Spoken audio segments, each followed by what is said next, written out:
नमस्ते dear students. इस video में हम CUET मैथ्स के कुछ PYQ सॉल्व करेंगे। तो आइए स्टार्ट करते हैं।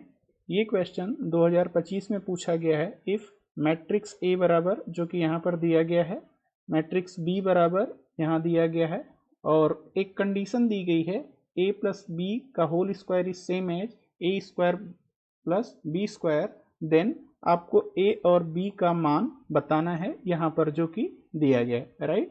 तो आइए इस क्वेश्चन को सॉल्व करते हैं। तो जो कंडीशन दी गई है मैं उसे पहले लिख लेता हूँ। यहाँ पर ये कंडीशन हमें दी गई है, right. Just a second, let me copy this. तो हमने ये चीज़ें लिख लिया, ठीक है। अब देखिए यहाँ पर जो A प्लस बी का होल स्क्वायर लिखा गया है, इसे मैं कुछ इस प्रकार से लिख सकता हूँ, A plus B into A plus B, right. ठीक है, ये जो पावर 2 थी मैंने पावर 1 और पावर 1 के तरीके से लिख लिया, राइट। इज इक्वल टू, और इधर क्या है, A square plus B square, ठीक है। तो अब जैसे मैट्रिक्स का मल्टीप्लिकेशन होता है वैसे मैं करता हूँ। अब इस A का गुणा इस A प्लस बी के साथ होगा, राइट। तो जब A प्लस बी के साथ A का गुणा होगा तो सबसे पहले A से होगा, तो यानी A into A square, plus उसके बाद A का गुणा B से होगा तो ये हो जाएगा AB, राइट। प्लस इसके बाद ये जो B का गुणा है, अब ये जो B का गुणा है अब A प्लस बी के साथ होगा, राइट। तो जब B का गुणा A के साथ होगा तो ये B into A plus B square, right, is equal to A square plus B square, right side same है, ओके। ध्यान रहे मैट्रिक्स में AB और BA ये दोनों बराबर नहीं होते हैं, जरूरी नहीं है कि ये दोनों बराबर हों, ठीक। तो यहाँ पर देखिए दोनों साइड में, लेफ्ट हैंड साइड में A square plus B square है और राइट हैंड साइड में भी A square plus B square है। तो जब उस साइड जाएगा तो सब्ट्रैक्ट हो जाएगा तो क्या मिलेगा, नल मैट्रिक्स, राइट। जीरो नहीं, नल मैट्रिक्स मिलेगा, ठीक है। तो हमारे पास हो गया AB plus BA is equal to null matrix. ये जीरो नहीं है, ध्यान रहे, ये जीरो नहीं है, ये नल मैट्रिक्स है, ठीक है। मैट्रिक्स में से मैट्रिक्स, सेम मैट्रिक्स घटा देंगे तो नल मैट्रिक्स मिलता है, जिसे, ठीक है, सारे एलिमेंट जीरो होते हैं, ओके, ठीक है। तो यहां से मैं लिख सकता हूं AB is same as null matrix minus BA। तो नल मैट्रिक्स में किसी मैट्रिक्स को घटा दीजिएगा तो सेम मैट्रिक्स आ जाएगी माइनस BA, ठीक है। तो हमारे पास यहाँ पे एक रिजल्ट आ गया, AB का जो मान होगा वो ठीक बराबर होगा BA के, बस एक निगेटिव साइन सामने होगा, ठीक है। तो हमारे पास ये एक इक्वेशन आ गई है, ठीक है। अब हमको क्या करना है, अब आपको A इंटू बी निकालना है और माइनस B इंटू A निकाल लेना है, और फिर इन दोनों को कंपेयर कर देना है, वहां से जो स्मॉल a और b का मान है वो निकल जाएगा, ठीक है। तो सबसे पहले मैं AB कैलकुलेट करता हूं, राइट। तो सबसे पहले मैं AB को कैलकुलेट कर लेता हूं। सो AB इज इक्वल टू, देखेंगे तो ये A का मान लिखा गया है, मैं A का मान यहां से कॉपी कर लेता हूं, जस्ट अ सेकेंड, ठीक है। तो ये A का मान मैं कॉपी कर रहा हूं, ये A का मान है, ओके, ठीक ठीक। उसके बाद ये आपका B का मान है, तो मैं B का मान भी कॉपी कर लेता हूं, राइट। ये हमने B का मान कॉपी कर लिया, ठीक है। मैट्रिक्स का गुणा आपको आई होप पता होगा, ठीक है। सबसे पहले हम इस फर्स्ट रो का मल्टीप्लिकेशन फर्स्ट कॉलम के साथ करते हैं, तो ये हो जाएगा A माइनस बी, राइट। तो जो फर्स्ट एलिमेंट आएगा वो मुझे मिलेगा A माइनस बी, ठीक। उसके बाद जो सेकेंड एलिमेंट मिलेगा, इस फर्स्ट रो का सेकेंड कॉलम के साथ गुणा होगा, तो ये 1 प्लस 1 यानी 2 आ जाएगा, राइट। यहाँ पर देखिए इस 1 का गुणा इस 1 के साथ 1, और माइनस 1 इंटू माइनस 1 ये प्लस 1 हो जाएगा, तो 1 प्लस 1 2 हो जाएगा, राइट। तो यहाँ पर 2 हो गया, ठीक ठीक। इसी प्रकार से ये वाला जो एलिमेंट है कैसे आएगा, ये आपका आएगा, सेकेंड रो का मल्टीप्लिकेशन होगा फर्स्ट कॉलम के साथ, तो ये 2A माइनस बी हो जाएगा, राइट। 2A minus B. इसी प्रकार से फिर क्या होगा, ये सेकेंड रो सेकेंड कॉलम के साथ मल्टीप्लिकेशन होगा, तो ये हो जाएगा आपका 2 प्लस 1, राइट। तो 2 + 1 कितना हो गया, ये आपका 3 हो गया। फाइन, तो ये आपका ए बी आ गया। ओके, अब उसके बाद आपको क्या कैलकुलेट करना है, बी ए कैलकुलेट करना है। ठीक है, ये इक्वेशन 1 का राइट साइड। ठीक है, तो अब बी ए इक्वल टू, अब मुझे कैलकुलेट करना है बी इंटू ए, राइट। तो मैं यहाँ से कैलकुलेट करता हूँ बी इंटू ए। तो अगर आप b का मान यहाँ पे देखेंगे ये है, तो मैं इसे कॉपी कर लेता हूँ। ठीक है, ओके, ये हमने b का मान कॉपी कर लिया। फाइन, फिर उसके बाद यहाँ पर a का मान है, तो मैं a का भी मान कॉपी कर लेता हूँ, राइट। तो ये b इंटू ए हो गया। फाइन, ठीक है, अब इसको हमें कैलकुलेट करना है, तो ये कितना हो जाएगा, तो इसका गुणा इसके साथ होगा, तो a + 2 हो जाएगा यहाँ से, राइट। तो जो फर्स्ट एलिमेंट हो गया वो a + 2 हो जाएगा, राइट। फिर इसके बाद इसका गुणा इसके साथ होगा, तो -a -1 हो जाएगा, राइट। फिर ये हो गया -a -1।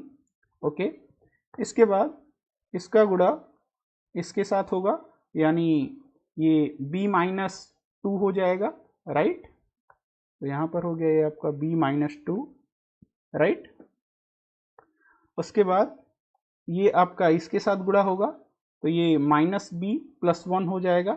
ओके, तो यहाँ से -b और यहाँ से +1। ठीक है, तो ये हमारे पास बी ए कैलकुलेट हो गया। ठीक है, अब हमें क्या कैलकुलेट करना है, -ba। तो मैं दोनों तरफ -1 से गुणा कर देता हूँ, राइट। तो यहाँ -1 से गुणा करेंगे तो इधर हो गया आपका -ba। ओके, और इधर -1 से गुणा करेंगे।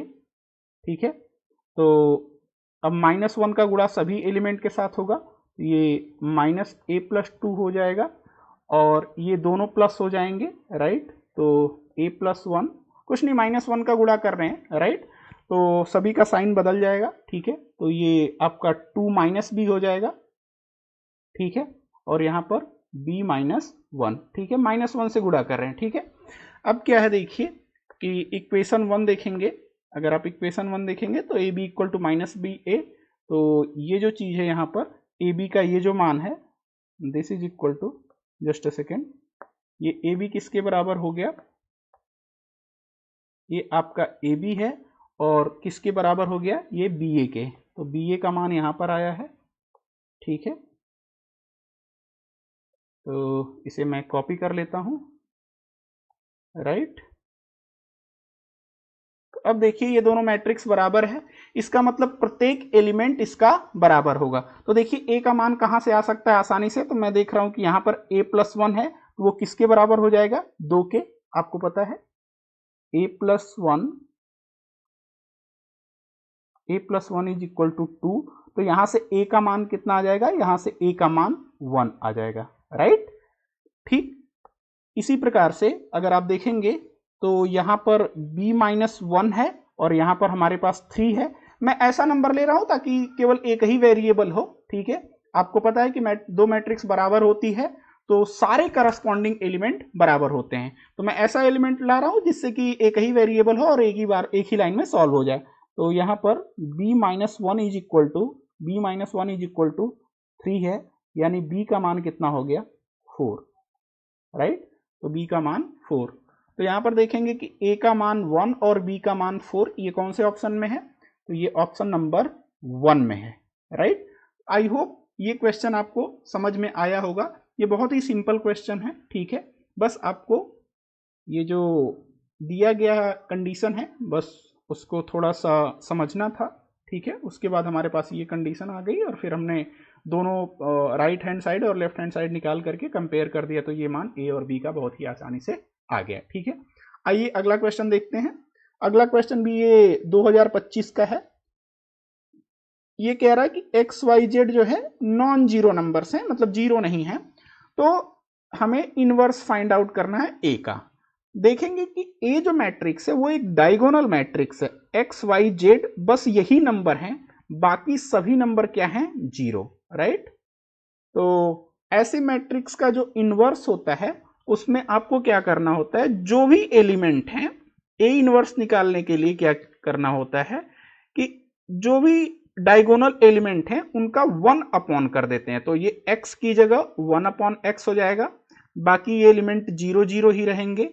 ठीक इसी प्रकार से ये एलिमेंट 0 जो y था वो 1 अपॉन y हो जाएगा और ये 0 हो जाएगा। ठीक है, ये भी 0 रहेगा, जो पहले एलिमेंट 0 थे वो 0 थे, जो z था वो 1 बाई z हो जाएगा। ठीक है, तो ये डायगोनल एलिमेंट का डायगोनल मैट्रिक्स का इनवर्स निकालने का ये तरीका है। ठीक है, ये एक तरीके से कह सकते हैं शॉर्टकट है, कोई शॉर्टकट नहीं है, ये कंप्लीट मेथड है और मेथड के बाद ये फाइनल रिजल्ट है कि अगर आपके डायगोनल एलिमेंट नॉन जीरो हो और बाकी सभी एलिमेंट जीरो हो यानी डायगोनल मैट्रिक्स हो, तो जो इसका इनवर्स आता है वो 1 अपॉन, जो भी एलिमेंट रहता है वो 1 अपॉन दैट एलिमेंट। ठीक है, तो ये ऐसा हो जाएगा। ठीक है, ओके, तो इसका कौन सा उत्तर हो जाएगा, तो ऑप्शन नंबर 1 इसका ये करेक्ट आंसर है। ओके, आई होप आपको ये क्वेश्चन समझ में आया होगा।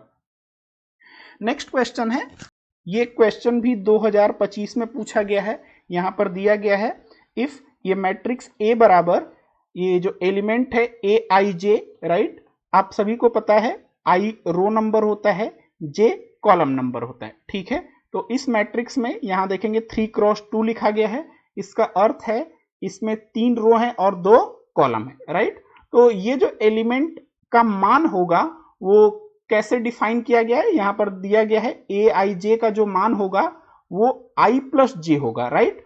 यानी ये जो रो नंबर है और कॉलम नंबर है उन्हीं को जोड़ने से ये मिलेगा जो भी एलिमेंट का मान होगा। तो यहां पर पूछा गया है आपसे कि कौन कौन से करेक्ट ऑप्शन हैं। यहां पर 4 ABCD करके लिखा गया है और आपको बताना है कि कौन सा स्टेटमेंट सही है।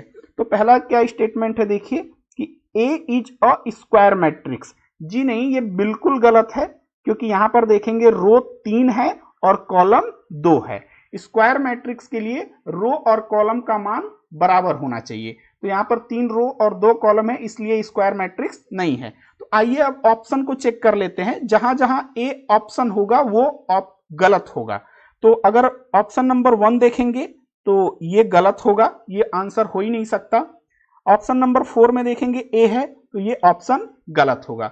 अब जो आपका आंसर बचा या तो बी होगा या तो सी होगा, राइट। अब बी और सी में अगर देखेंगे तो सी दोनों में कॉमन है, इसका मतलब कि सी सही है।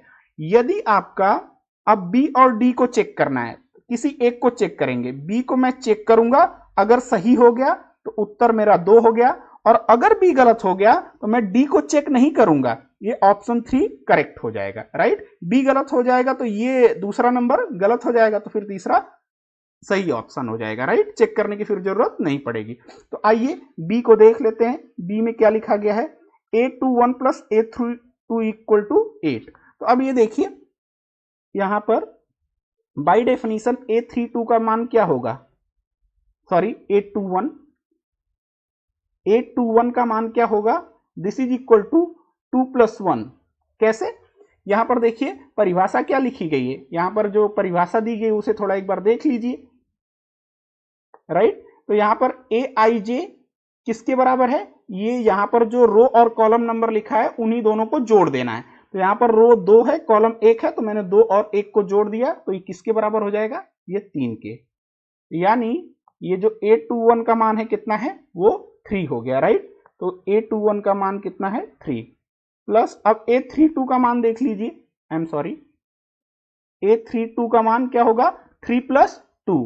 ठीक है, कैसे, ये परिभाषा दी गई है कि ए आई जे क्या होगा, ये जो आई जे है उन्हीं को जोड़ देंगे, तो यहां पर जो 3 2 है उसी को जोड़ दे रहे हैं। 3 प्लस 2 कितना हो गया, ये 5, राइट। तो इसका मान कितना हो गया, 5। तो 5 प्लस 3 कितना हो गया, ये 8 के बराबर हो गया, यानी ये ऑप्शन सही है। तो यानी हमारा बी करेक्ट ऑप्शन हो जाएगा, राइट। डी को चेक करने की जरूरत नहीं है, ठीक है, क्योंकि डी इसलिए नहीं चेक करने की जरूरत है कि ऑलरेडी बी सही है, ठीक है, और सी का सही होना जरूरी है क्योंकि वो दोनों में दिया था। आई होप आपको समझ में आ गया होगा, ठीक है। सो अगर आप चैनल पर नए हैं तो काइंडली सब्सक्राइब कर लीजिए, यहां पर हम CUET के मैथ्स के और क्वेश्चन आने वाले वीडियो में लेकर आएंगे। Thank you.